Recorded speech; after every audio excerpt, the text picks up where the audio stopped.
That to add a couple of words to this question that relates to also to the role of media. Excuse me.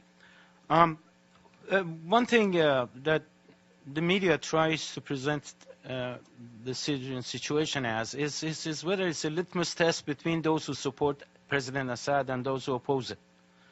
As if the whole fight is about President Assad. It's not. If we go back to history from the 1990s when the Soviet Union and socialist camp collapsed, a wing of the leadership of the United States was intent on filling the vacuum and becoming the sole global dominant force in the world. And they came up with a lot of well-established objectives. Among them, I'm sure people are familiar with the project for the new American century and the rebuilding of American defenses for 21st century that was published by them, that became the State Department official policy after Bush came to power, and all people from Project for the New American Century became cabinet members and international leaders of the U.S. policy. It became an official policy.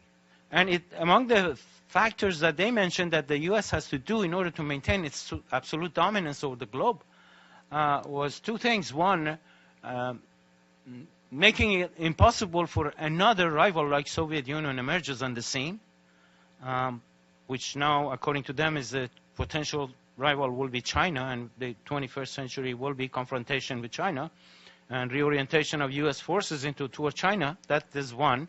And secondly, they talk about regionally dismantling, overthrowing, or partitioning, dismembering any country that has enough strength to resist U.S. plan for the 21st century.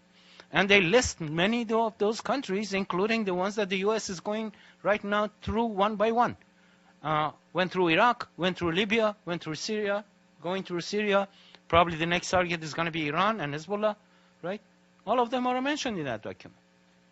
And although Obama presidency apparently did not include all those neocons, it is following the same policy, of course with a more internationalist view. Bush was very unilateralist in terms of implementation, so it was United States alone doing this and carrying the lead. Probably Obama wants to do it in a more collective way with NATO.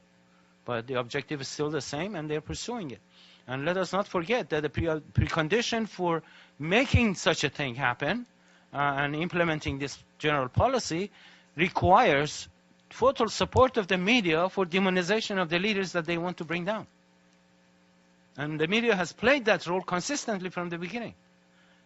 And that's what they're doing. And what Eva was describing and Donna was describing and others is testimony to this integral role of the media in this imperialistic project that is going on. And there must be an end put to it. And this is what we are trying to do as an international organization that is trying to at least get the hands off Syria for now. But we have to continue on further on.